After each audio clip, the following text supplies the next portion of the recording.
It is a huge decision day at Manchester United at Carrington today. Everybody is back to work. Players reporting for training. Coaches, directors, everyone is in. Massive decisions on Branthwaite. Updates right now on Mason Greenwood on an offer just come in from Marseille. Another update just come in on Joshua Zirkzee. What is Ruud van Nistelrooy's role? Romano has said it is assistant manager, not just a coach.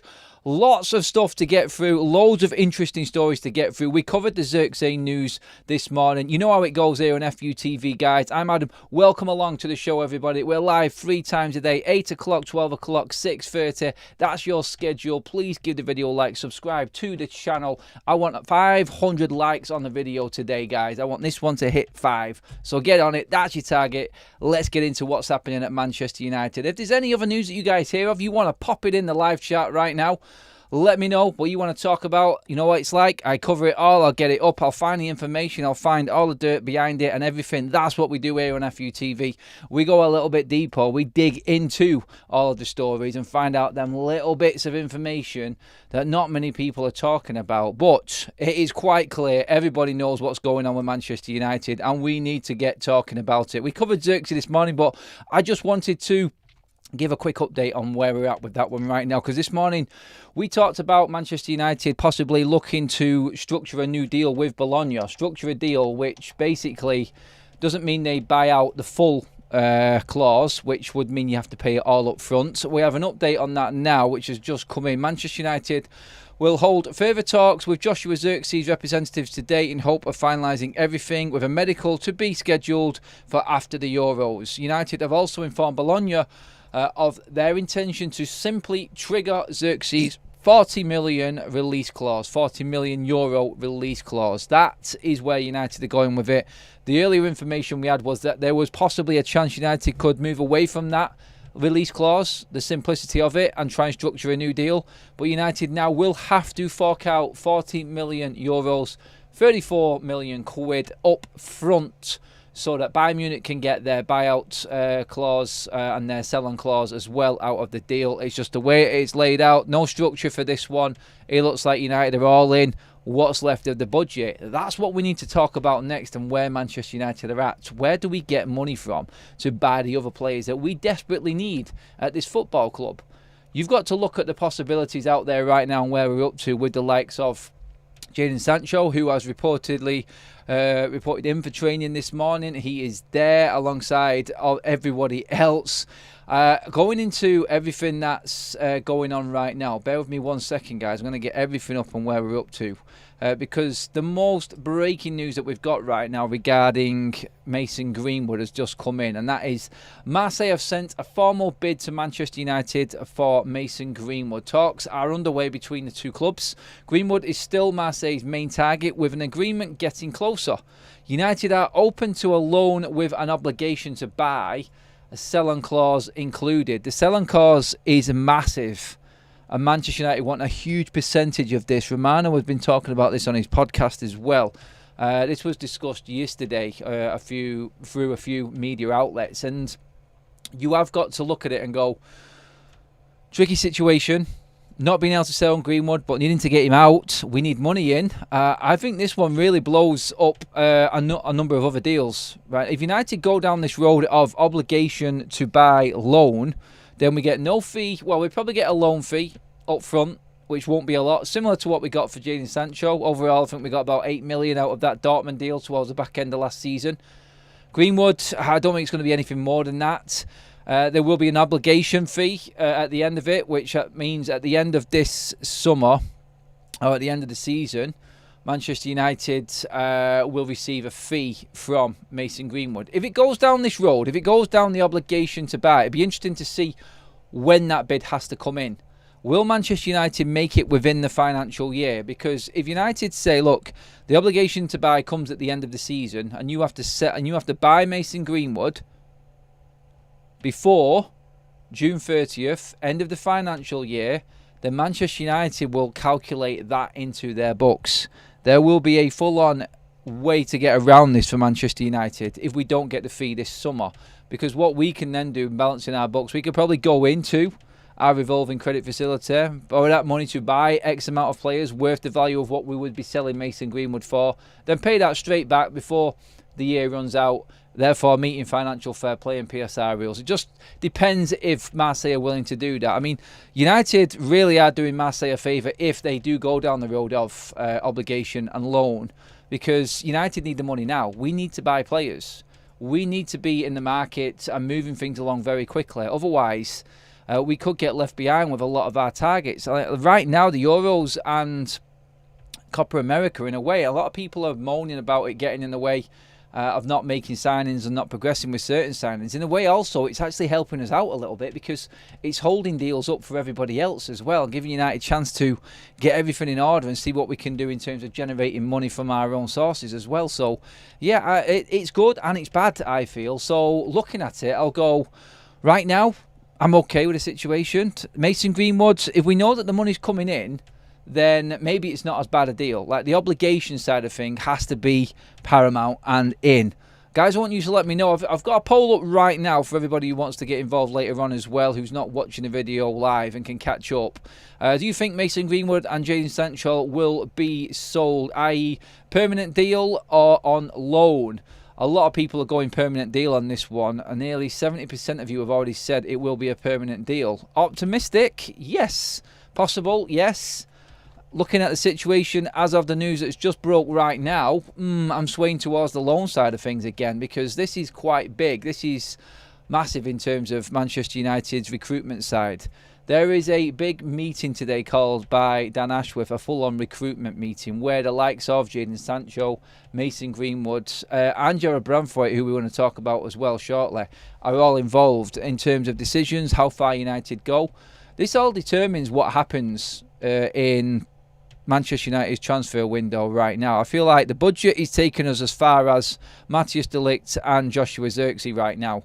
We need Agate. Obviously, we talked earlier on about Casemiro as well. I want to move on to that in a second as well. But the Mason Greenwood situation as it stands, I'm just going to quickly run through some extra information just to see if there is anything that we've missed out on this one. No, it's just basically Jadon Sancho is in training, Mason Greenwood is not, which, like we said yesterday, sort of tells you something in a way that Mason Greenwood is probably in the middle of a move and negotiations are moving closer and closer. So I look at that and I'll say definitely looking positive in terms of Mason Greenwood leaving. How the deal is structured, what money Manchester United get, I think that is the bit that's in the air at the moment, and the unknown, the complete unknown. So, yes, Malf says, I'm waiting for here we go with João Neves. Honestly, like this Mason Greenwood deal and not getting full value for him, this could really scupper big deals like that. Manchester United only getting $500,000 with the possibility of getting $5 million later down the line for Donny van der Beek. Mason Greenwood, we're not getting anything for him. I mean, them two alone there, United probably would have counted for about $40 million budget, really, for them, going into what we want. So, it's a tough one to take. I think United are having to look at this in the long run, really. I think that's where we're having to go with it. It is going to be one of these drawn-out summers where maybe United get a couple of deals done quickly and get on tour with these players, get them into full pre-season, and then see what we can do and work around. I mean, basics are we need a centre-back and a centre-forward, which United are looking at now. Like I said earlier on today with the Zirkzee news, don't expect any more forwards to be coming into Manchester United after Joshua Zirkzee. I don't think we're going to get there. I don't think that's going to happen. We have got that covered in that area. We haven't got any more finances or any more funds to buy anybody else after that point. So, looking into what we can get past that, we know that we are fully on for Matthias de Ligt. We said earlier on today that Matthias de Ligt and Joshua Zirkzee would probably be having medicals right now if it wasn't for the Euros. Manchester United, for both of these players, want the deals wrapped up in terms of finances, personals and everything in place. The medicals will take place after the Euros. They are apparently being booked in for after the Euros for both of these players. So yes, we're in a situation where now these deals, like we've said this morning, are pretty much done. Medicals are booked in. It's just a case really of the simple side of the deals in terms of signing contracts, getting all of the necessaries out the way, the pictures, the unveilings, the shirt pictures and everything like that. All of the commercial side of things, really. And it's a positive on that side. But then, again, like how significant the news is today regarding Greenwood and Sancho. You look at this and go, excuse me, Sancho digging his heels in and not being easy to move on. Greenwood, if we have to loan both Sancho and Greenwood, I don't know where the rest of the money comes from. Whether or not there's obligations, like we said, for Greenwood to come in before the financial year runs out, then we can just calculate them into the year's finances. I don't know. Manchester United are really going to have to think outside the box with this one. So, yeah, looking at the situation with both of them, really, could it only be Matthias de Ligt and Joshua Zirkzee coming in at the moment? Where does the money come from to buy an Agate? Where does the money come from to buy that second centre-back? We don't know is the answer to that. We don't know if the budget is true as what's been said and put out there. It could be more, it could be less. It's the world of unknown, really, with Manchester United's finances. And I've not got a problem with that. I'm just wanting Manchester United to operate properly, work with what they've got, and make everything happen within the means, instead of overpaying for bleeding everything all of the time. And yeah, both do need to go. Get your comments in now, guys, and come into the comment section. Disgusting. Talk of buying United, yet have no money. It's like going on a window shopping trip with no money in your pocket. They have got money, but they can't spend their money. Remember this, guys. We're dealing with the mess that was left behind by Arnold, Murto, everybody else, Woodward. So Manchester United's finances, it doesn't matter how much money Ineos have got. Ineos cannot spend that money. It's like Newcastle's owners. They are the richest ownership model on the planet for any football club. And they cannot spend any money. So that tells you everything you need to know. Manchester United right now running at the losses that we have been running under the old regime. We don't stand a chance. We don't stand a chance of getting someone else in and then being able to use their money. They're the ones in charge of trying to balance these books out so they can maybe invest a little bit more money into Manchester United. That's what's important to remember in all of this. Not like Ineos don't want to spend money or Ineos don't have any money to spend. They cannot spend it according to the rules that are in place. So that's where we're at with it. So that's the important thing to remember in all of this. We have to sell Maguire, McTominay, Eriksen, Sancho, Victor Lindelof to bring in the finances to further the rebuild. They all must be sold, says Gehun. Gehun, we've talked about all of these players before. We talked about how we get these players out the door. Can we get these players out the door for the right money? And in the end, who is going to buy them? Who is going to buy these players? They're all players that I would sell. We talked about Maguire yesterday. Maguire in detail regarding Ten Hag telling him his place in the team. He's got 1 year left. Can we scrape together 15-20 million for him? Can we get 10 million for Victor Lindelof? What can we get for Eriksen? 5 possibly. All of that there barely scraped 50 million together for 3 Manchester United players. This is how drastic it is right now at the football club. This is how poorly Manchester United have been run and the situation that Ineos are dealing with. So you have to get into the thought process of Ineos want to make Manchester United better, but they cannot do it in just one summer. Not with the way that the financial fair play and PSR run, and definitely not with what they've been left with and the situation that the club is in financially regarding transfer windows. That is just an impossibility for them, unfortunately.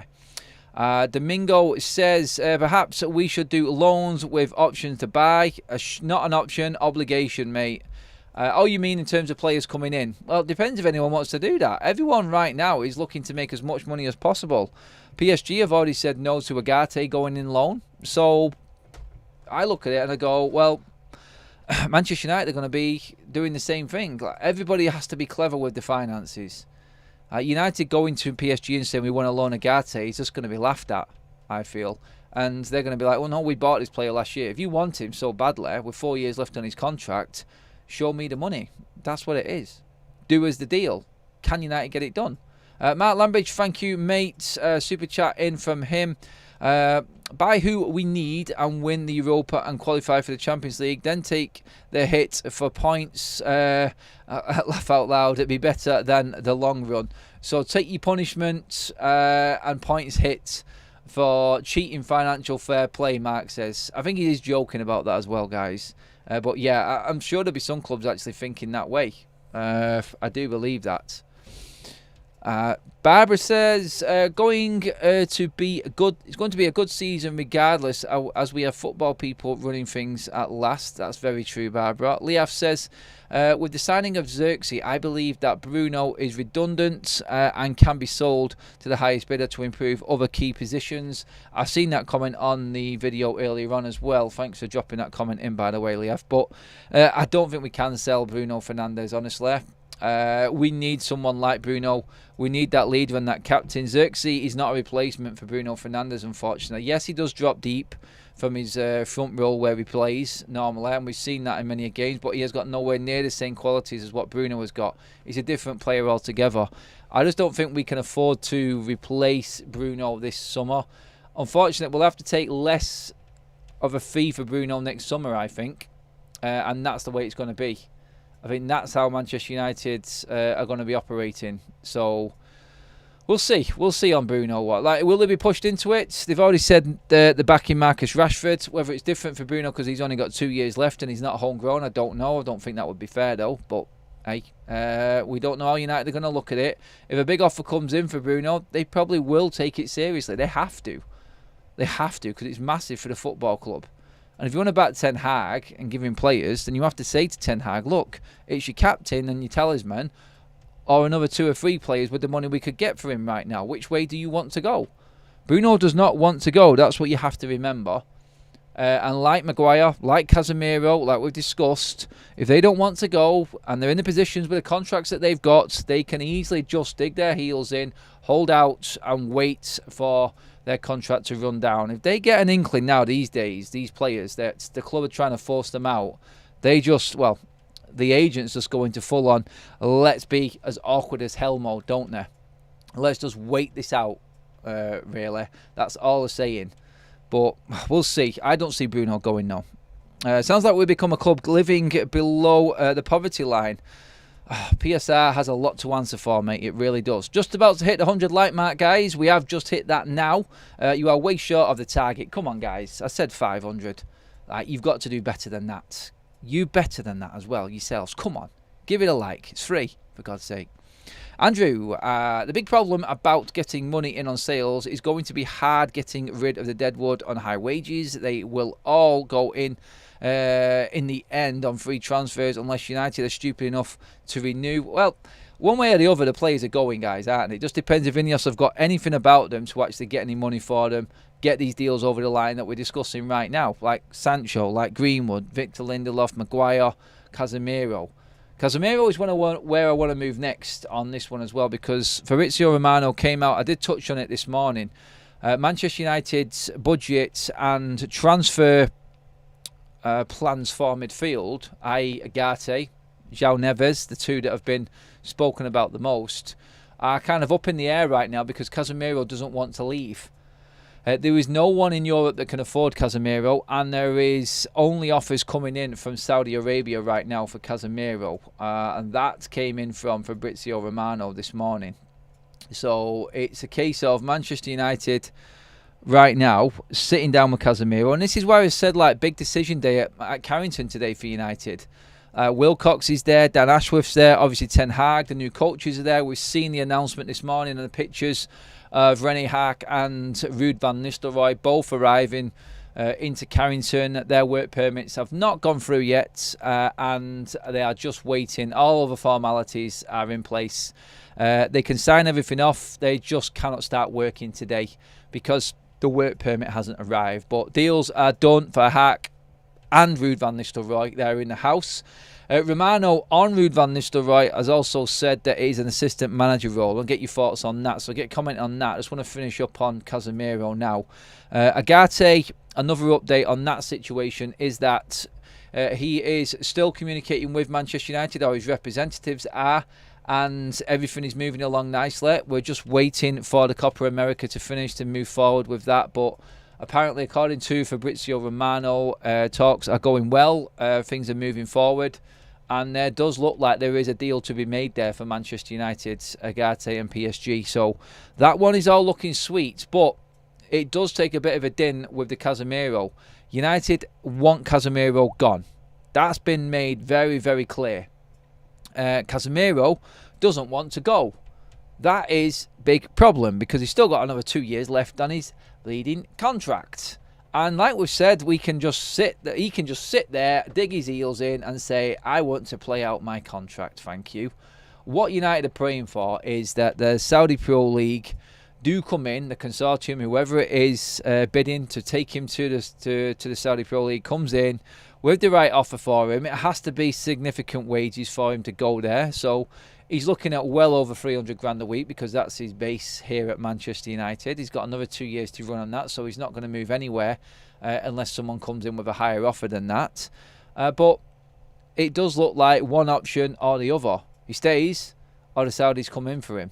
But United's summer transfer window is hanging in the balance because of Casemiro, because now the rumour and the story that's just come out about Greenwood is affecting the market as well for United, and we don't have enough sufficient funds to move forward with a lot of the deals that we need to get done. So United predicament, yes. United issues, of course, as we expected, but we've got the people in place dealing with it. Like I said, everybody's in today, so yes. Hi all, I've been away from the live show a while. Good to be back. Good to have you back, Flash Talks. Welcome along. Keeney's in the chat as well. In your opinion, Adam, who's the starting 9 for us next season, Højlund or Zirkzee? It's still Rasmus Højlund for me because he is the number one who has got the experience in there. He scored more goals last season. He scored more goals in a United shirt last season than anybody else as well. So he still has to be the number one, I feel. Zirkzee, I'm afraid, well, not afraid, but I think he has to understand coming to United, he's going to have to pay second fiddle sometimes. That would have been made clear to him, I'm guessing, in the negotiations and the communications with Ten Hag. But Ten Hag must have offered him something along the lines of, like, look, if you play well, you take your opportunities at the football club, then you're going to get rewarded. He has to. Otherwise, you're not going to get players coming in. They just say, look, what I seen, and this is the player talking to Ten Hag, is like, Anthony have a good game, then he gets dropped for Rashford. Sancho's left because Anthony was in front of him. Ahmad been sat on the sideline for weeks, not getting a chance, even though he does well. Palestri's had to go on loan because he's not getting any opportunities at all. Like, Ten Hag has to change tact and has to change the way that he runs things at the football club and giving certain players a certain amount of game time. So, yeah, reality, Ten Hag has to change. Zirkzee has to accept second fiddle role and hopefully come in and takes his chance when he gets it. I love Casemiro, but we need to get him out, says Gehan. Top player says that was always going to happen on long contracts, though. Yeah. And like anyone again, I go back to what I just said. Anyone again having a go at Ineos. I mean, you only have to look at what they're dealing with in the first summer. It's not ideal, is it? It's not what you want to be walking into. You really want to stamp your authority, but you've got your hands tied behind your back because we had absolute numpties running the football club before. The inmates were running the asylum basically at Manchester United. Anybody seemed to have the power that they wanted to and say what they wanted to say and do what they wanted to do. Ten Hag, to his credit, tried to change the culture and he has tried his best, but as a one-man band, he's got no chance. Right now, Manchester United have a team in place. So my message is really be patient with what Ineos are doing, how they're working around these transfer windows, because it's not their fault. It isn't their fault that things aren't going to happen all in one window. I'm sure they would have liked to have bought in 6 or 7 players at the right price to change things around. I'm still going to stick to 4 or 5. 5 is a push now. Honestly, the Greenwood news this morning, I'm like, Jesus Christ, can we not get... Does no one have any money in the world of football? They don't, do they? Like, unless you're in one of the big leagues, in the top 4 of one of the big leagues, or in the Champions League, you're pretty much cash strapped. Like, anyone anywhere in France, Germany, Italy, no one has got any money. And by the way, on the Zirkzee one, I should have said it earlier on, Zlatan Ibrahimovic has come out and pretty much confirmed that Zirkzee is off the table for Milan. It wasn't going to happen. No ill feeling towards Kia Joorabchian, but Manchester United have got their man. We knew that earlier on, but just a little bit of extra insight into what's going on and confirmation that Zirkzee is a Manchester United player. AC Milan have confirmed it as well. It's done. It's finished. He's in.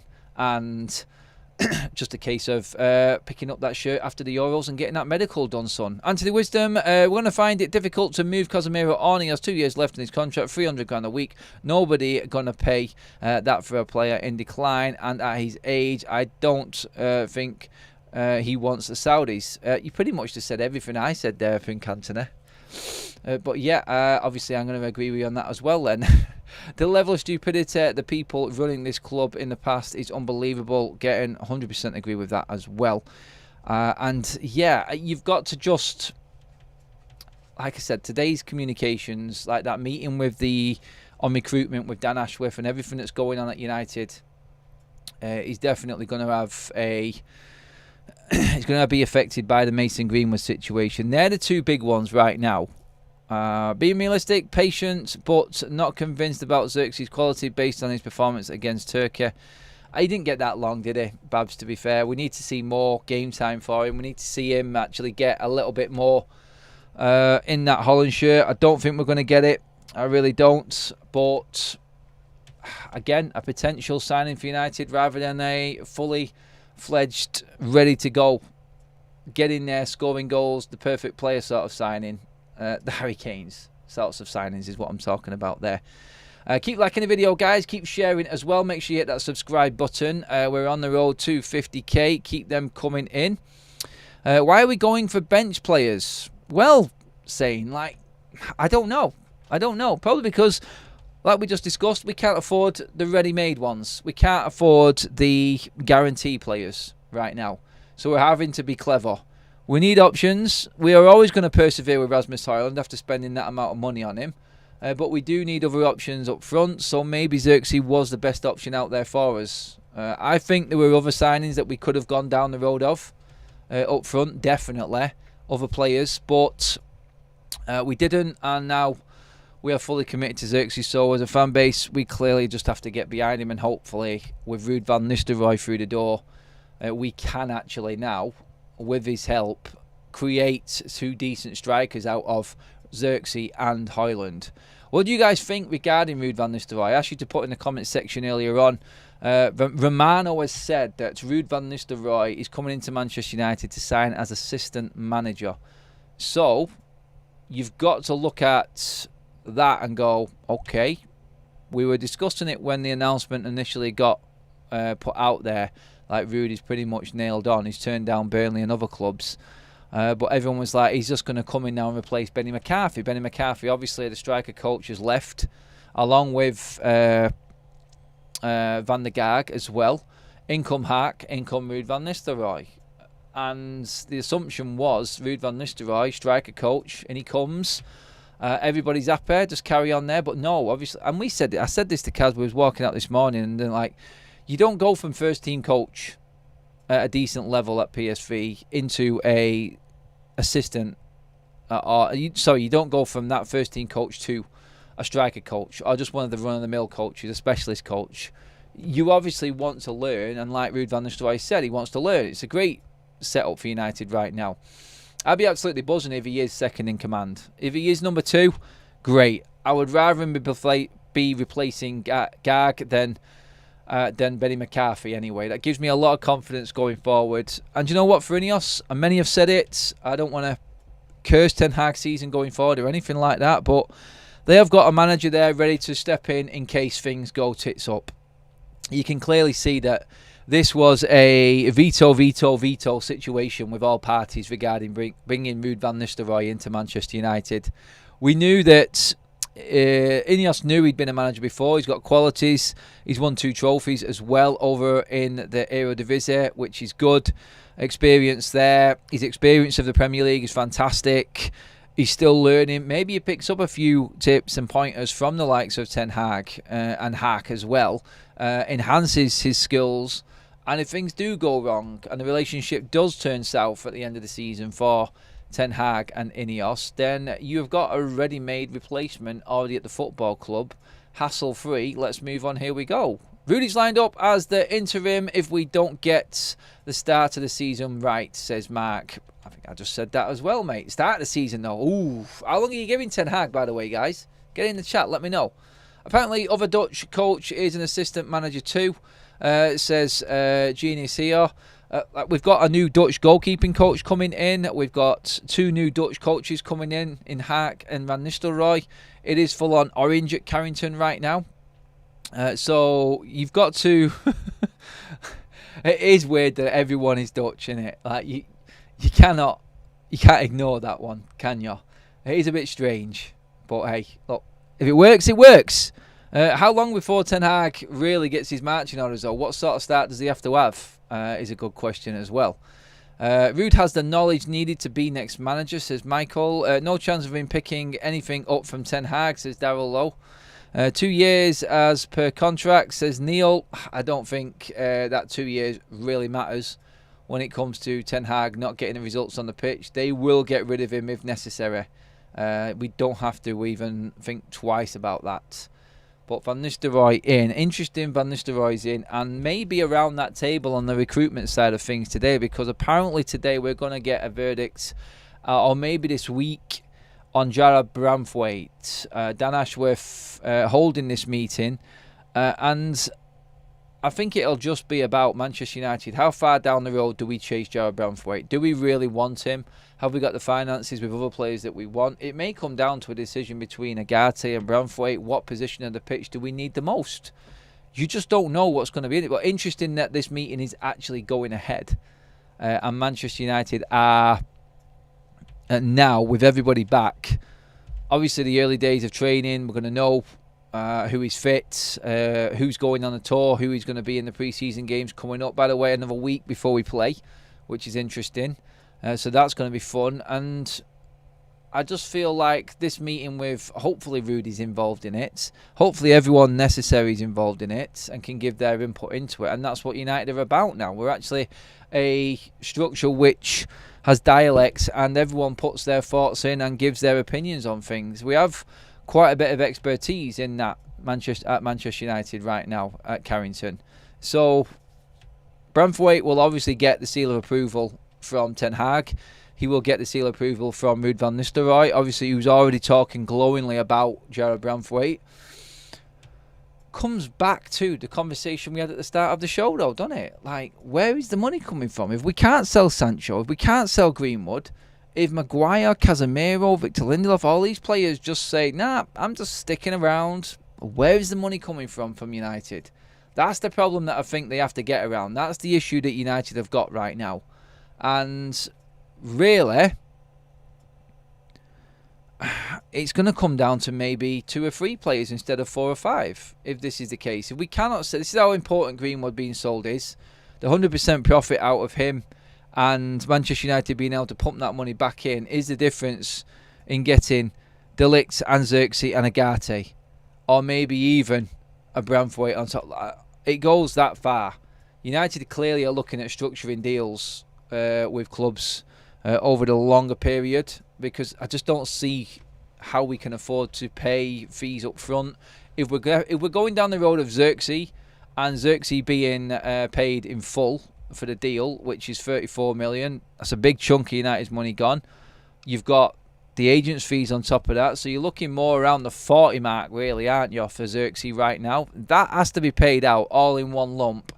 The Manchester United really don't have much more to do. They're going to have to be very, very clever with what they do and how they work around financial fair play. It can be done, but I feel like it does rely on other players leaving the football club as well, though. And if they do make it awkward, then United and this whole rebuild has to be, like Sir Jim said, the whole patient story again, doesn't it? Like, we just have to be... we have to just wait it out, is what we're saying. It's going to take 2 or 3 windows. If we get 3 players in this window because of the situation with the contracts with certain players from the old regime, there's nothing we can do about it, and there's no one who can really moan at Ineos for not getting this done. Those who want to go just proves they're only at the club for money. Shameful. Peter says, I think the Dutch players manager have a better style. It might help younger players. It's a mentality. Adam, just my thinking, says Peter. We'll see. I mean, it's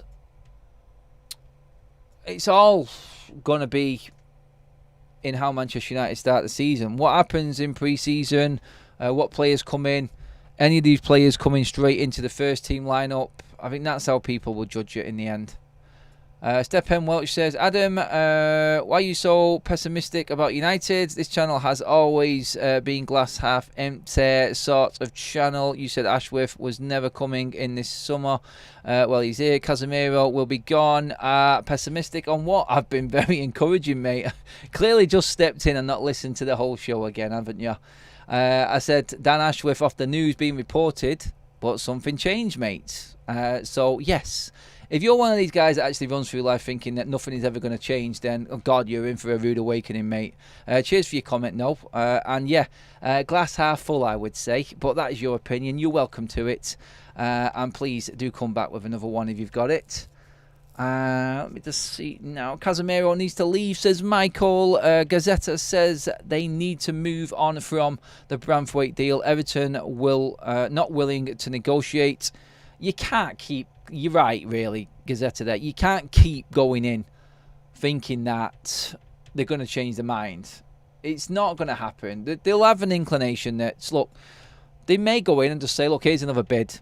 What do you reckon? Is there something we can do with that? If they get any inclination that they're going to get something like makeshift offer from that, they may progress it even more. But reality tells you right now, if nothing's happened over the last couple of weeks, I think a decision today in the meeting is all about with Branthwaite, a case of like, should we just leave it and move on? I think that's what needs to happen more than anything. A decision and completely leaving it there, not even thinking about going back to it. So, yeah, that's what I think the talk will be about today. Not whether they can actually go in for another bid, but how long do we wait around and negotiate with Everton for? Because it doesn't look like they're going to change their mind. It doesn't look like it's ever going to be moving down to the price that Manchester United want to pay for Jarrod Branthwaite. And you've got to look at 70 million. Yeah, it's one for the future. Could be one that we miss out on in the future. He could be worth more. You just don't know. But 70 seems a bit harsh at the start. And I think in the position, my honest opinion is Branthwaite is done. I don't think United can afford him. Romano has said we're well and truly into it. And yeah, it's crazy, isn't it? What's we got? Garen says, Adam is actually positive. Yes, I am, Garen. Thank you. I think United are in a brilliant place right now. Everton will not change. However, 55 million should do the trick. I feel for Branthwaite. He can't leave. He can't leave. No, I still don't think it's going to happen. I don't. I really don't think it's going to happen. We're not far away from the 200 mark, guys. You're way off what target I set you. Completely let me down, didn't you? Again. You must be just taking it easy on your lunch break today, guys. But please like the video. And please do share and make sure you hit that subscribe button as well, guys. Thank you, everybody.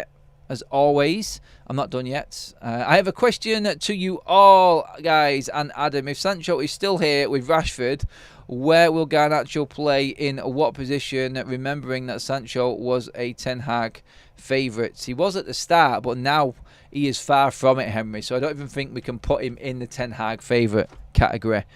Garnacho, I don't think he's going to drop.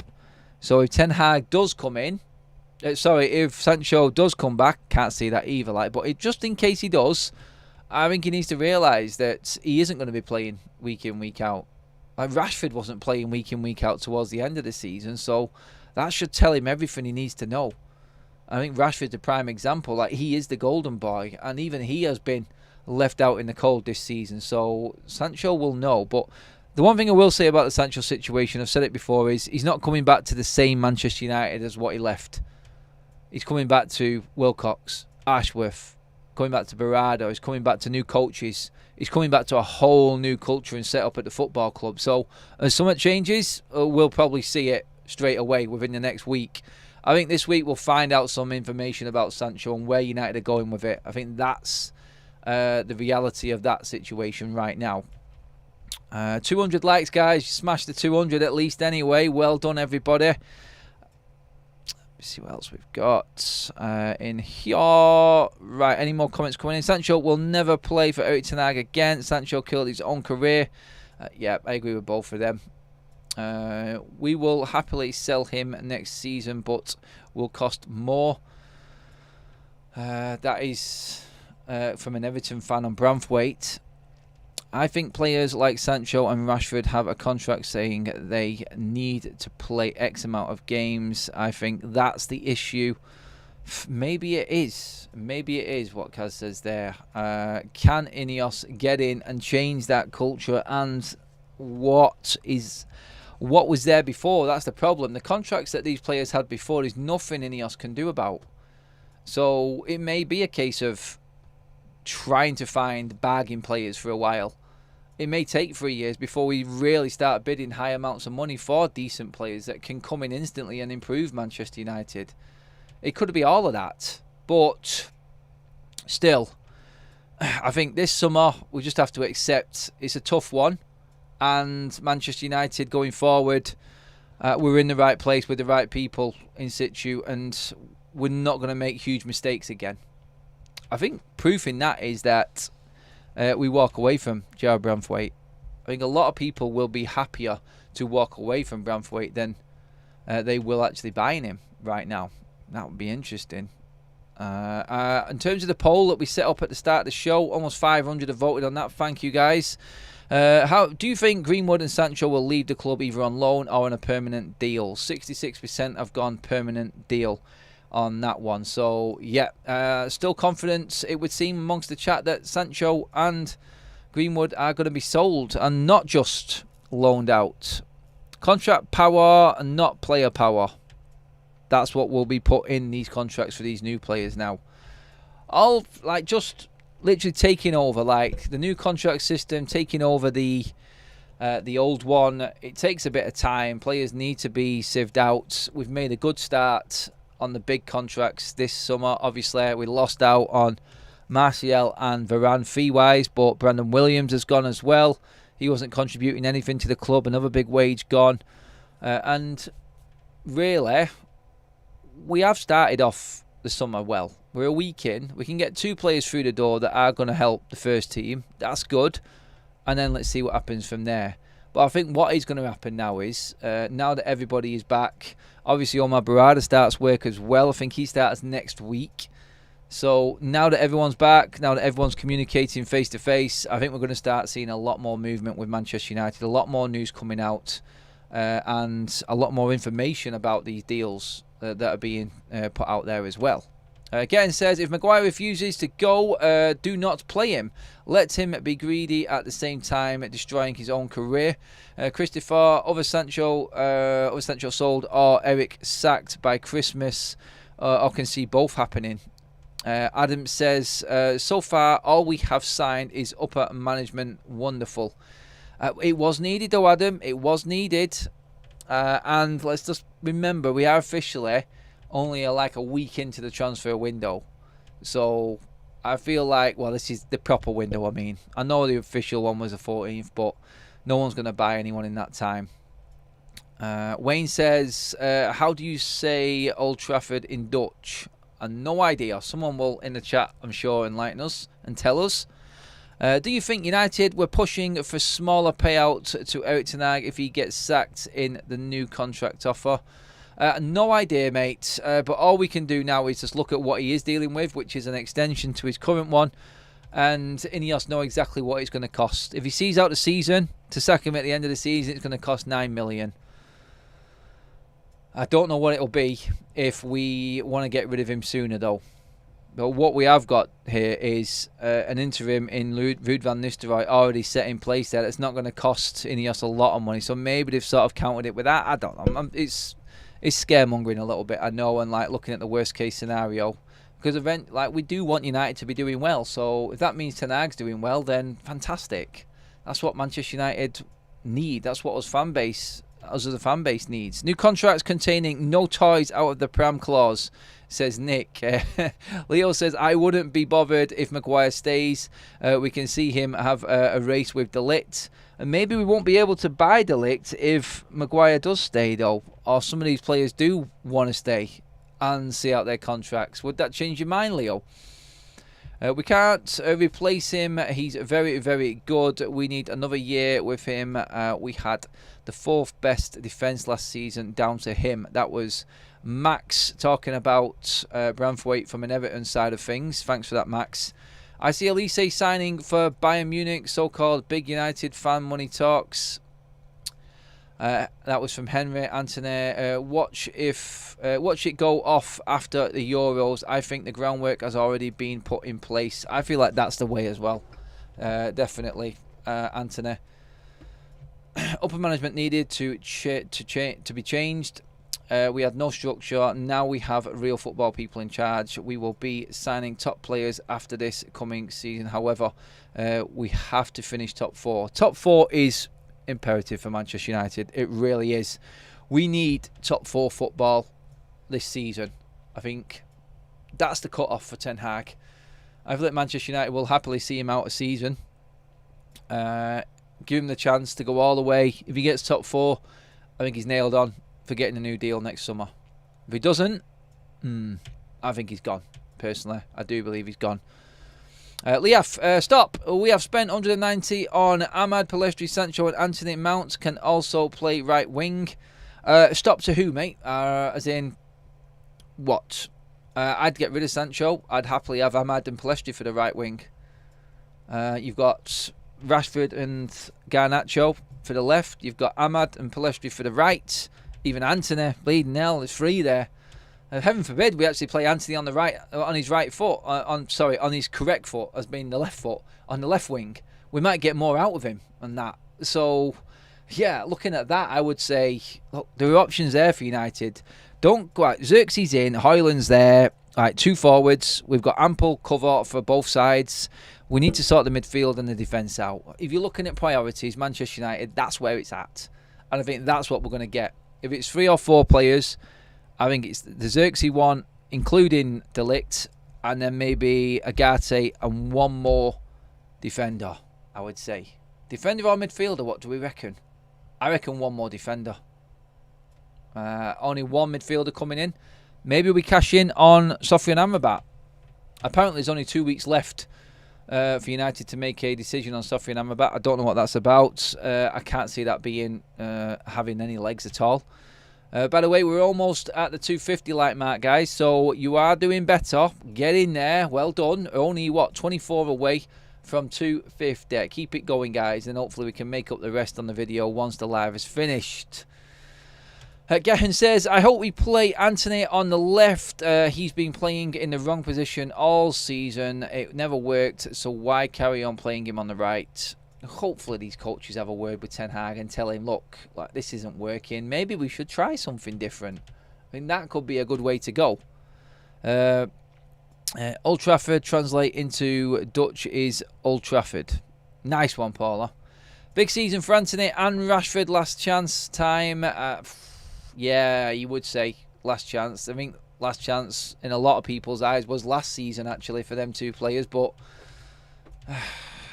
we're in the situation we're in. I think a lot of players are going to be lucky that they survive because of the situation with other contracts and other players at the club. Like the players that are lucky, like Rashford, Shaw, Anthony, players like this, I think are the lucky ones that are just going to linger. Not linger, but they could obviously benefit United if they stay fit, especially Luke Shaw. But, yeah, honestly, it is a big season for nearly all of them players in the football club. They're on trial, every single one of them, because the more power Ineos get, the more time they have at the football club, the more they will look at everything differently with these players. I think we'll get a good idea from this meeting today on the recruitment side of things, where we're going with things, who is salvageable. Obviously, you've got to throw in there Cambuela's contract situation. That's still not rectified as well. So, yeah, there's a lot to do, and we'll bring you the news as and when it comes. Guys, thank you very much. We're going to wrap up the video there. Loved your contributions. Love your comments, mods. Thank you, members. Anyone new to the chat, make sure if you have just subscribed, thank you. If you've not, please hit that subscribe button. On the road to 50k. Please give the video a like on the way out. Let's see how many we can get. And yeah, guys, epic. I will see you all later tonight. Don't forget, our lives are 8 in the morning, 12 midday, and 6:30 in the evening. Make sure that you are there. Your notifications are on, and you are ready to go. And let's do this later on. I've got a feeling it's going to be a busy day, but I'll see you all later at 6:30. Cheers, guys. Have a good one.